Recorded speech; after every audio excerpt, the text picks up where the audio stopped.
Oke, assalamualaikum warahmatullahi wabarakatuh. Semangat pagi teman-teman. Hari ini saya akan bahas IPO CDIA. Jadi ada beberapa yang tanya terkait dengan CDIA. Sekalian aja kita bahas. Ini channel emang gado-gado ya. Saham dividen iya, IPO juga dibahas. Nggak apa-apa lah. Yang penting pada seneng. Sekalian saya juga pengen ngamatin ini yang CDIA. Pertama ini ada unboxing nih di Stockbit, sekalian aja kita omongin ya. CDIA itu adalah anak usaha dari Chandra Asih Pasifik Tbk bernama Eco Group ya, Phonic Power. Jadi ini ada dua perusahaan ini yang punya. Kemudian bergeraknya di bidang holding infrastruktur termasuk energi, air, kepelabuhan dan penyimpanan serta logistik ya. Jadi nanti ada beberapa IPO hasilnya itu yang dipakai untuk modalin anak usaha. Terus di bisnisnya itu ada 4 pilar. Ada pilar bisnis energi, jadi cakupan asetnya itu pembangkit listrik, kemudian PLTGU ini lewat PT Krakatau Chandra Energi, kemudian ada logistik Chandra Shipping International atau CSI, kemudian PT Marina Indah Maritim, ini 7 kapal pengangkutan bahan kimia dan gas, kemudian menyediakan jasa logistik darat yang dilengkapi 155 unit armada melalui entitas asosiasi. Jadi nanti dari review ini saya akan masuk lagi ke review yang lebih detail di laporan ininya, prospektusnya ya. Ada beberapa ya, kalau saya sebut sih sesuatu yang cukup menjadikan note saja, atau ya kalau ada yang perlu khawatir ya perlu dikhawatirkan gitu. Ada bahasa awamnya kalau menurut saya sih apa ya, agak sulapan sedikit lah. Tapi boleh nggak seperti itu? Boleh-boleh aja, itu resmi ada, nggak apa-apa gitu ya. Nanti kita bahas di belakang. Kemudian ada 4 pilar bisnis utama. Oh tadi udah ya, tadi ada energi, logistik, kemudian kepelabuhan dan penyimpanan, kemudian air. Jadi ini lebih banyak ke Krakatau. Terus underwriternya ini ada BCA Sekuritas, kemudian ada BNI Sekuritas, DBS, ini barengan semua ini, Henan, HP, OCBC Sekuritas, kemudian Trimegah Sekuritas Indonesia LG. Jadi dipecah-pecah. Performa saham IPO yang underwriter termasuk SQ itu di November 22, ini lama banget, ini BCA Sekuritas ya, jadi underwriter November 22, tak jauh banget. Saat pertama listing sekitar 25%, kemudian performa yang NI itu BNI Sekuritas ada Oktober 23 itu 25%, ini ARA. Kemudian Eral, ini brand ya, brand ARA, kemudian Eral, AMMN, Beli Mora ya, belum ada yang minus lah ya. Kemudian ada DP itu Vickers Sekuritas, tidak ada yang minus juga. Kemudian ada HP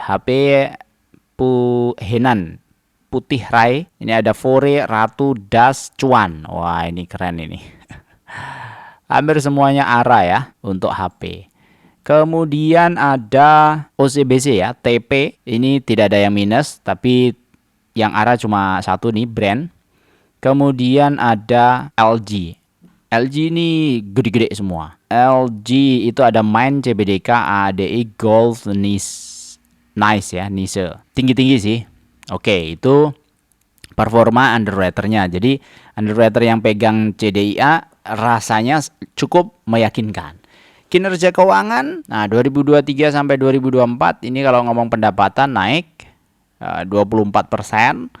Kemudian laba bersih naik sekitar 155 kali lipat year on year ya, dari 0,2 ke 30. Ini naiknya ya, ini yang tadi agak sedikit saya bilang agak sulapan sedikit, tapi nanti detailnya kita lihat di belakang. Kalau kita ngelihat begini, wah bagus gitu, tapi sebenarnya ada yang sedikit mengkhawatirkan. Terus kontribusi pendapatan bersih ini 79% dari penjualan daya listrik. Berarti kalau ini daya listrik artinya mungkin mirip sama kayak POWR dan seterusnya ya. Dan jasa kelistrikan lain ini 79%, yang lain-lainnya penjualan bahan bakar, jasa sewa kapal. Jadi kalau tadi dipakai untuk sewa kapal, maka kondisinya memang ini untuk naikin apa namanya, pendapatan di jasa sewa kapal sama sewa tangki dan dermaga. Mungkin ini karena IPO-nya itu dipakai untuk 2 itu yang gede.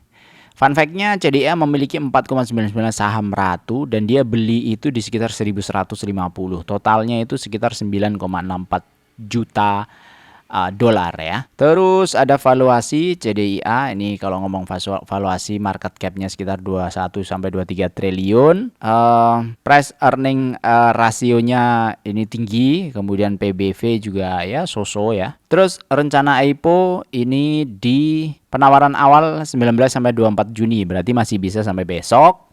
Tanggal pencatatan 8 Juli, penawaran umumnya 2 sampai 4 Juli. Potensi pendanaannya sekitar 2 triliun, harga penawarannya ini ya. Harga bukunya 100, ditawarkan 170 sampai 190. Nah, jumlah saham yang ditawarkan hanya 10%. Biasanya di grup-grupnya ini kalau 10% begini, ini biasanya banyak dimiliki oleh mereka sendiri. Diam-diam aja. Mereka sendiri kalau pakai biasanya diapain tuh? Dikerek ke atas. Biasanya, tapi nggak tahu untuk yang ini. Kita tidak ada yang tahu. Jangan-jangan kayak kemarin apa tuh? CBDK ya. Nggak ada yang tahu. Rencana alokasi dana IPO itu 63% dipakai untuk port, 37% dipakai untuk logistik beli kapal. Oke. Nah, sekarang masuk ke prospektusnya. Tadi sudah dijelaskan. Pertama adalah nominal ya. Nominal yang dijual itu kan 170.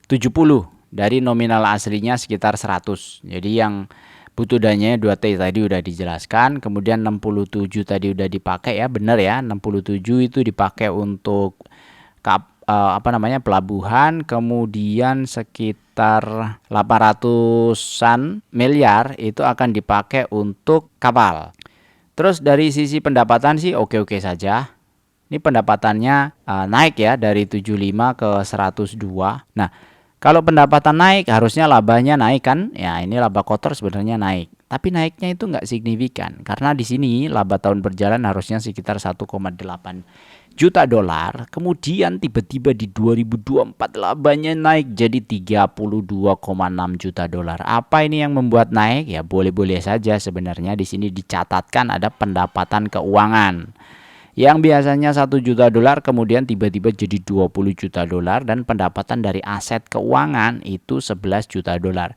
Artinya kenaikannya ini tidak murni dari operasional perusahaan karena operasionalnya dari 6 ke 10. Oke.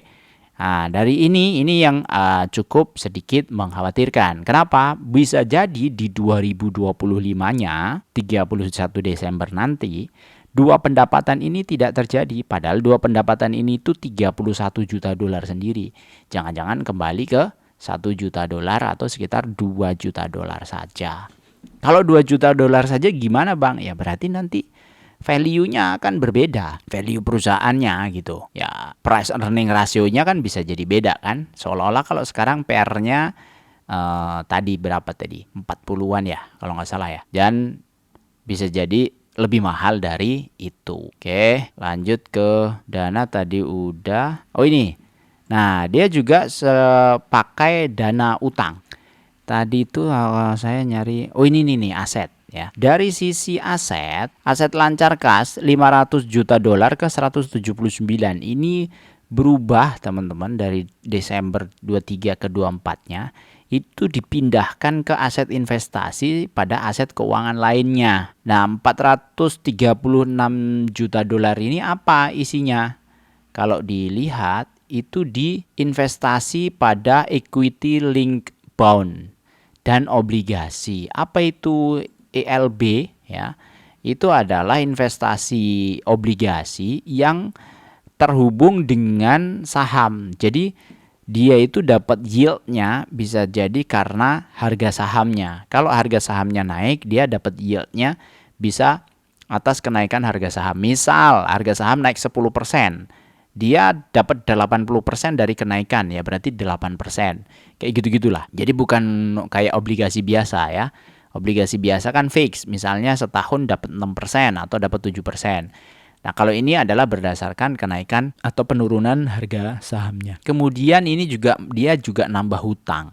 Nambah hutangnya baru saja. Jadi dari 2023 Desember itu tidak ada hutang ini. Kemudian 2024 ini hutangnya gede banget nih, 246 juta dolar diambil dari Bank Mandiri Persero. Ini udah dipakai semua. Yang awalnya 198 jadi naik ke 292. Jadi naik 100 juta dolar. Ini lumayan sih, lumayan gede juga gitu. Tapi ya itu tadi di OCBC NISP yang awalnya 148 juta dolar jadi dilunasin kayaknya nih.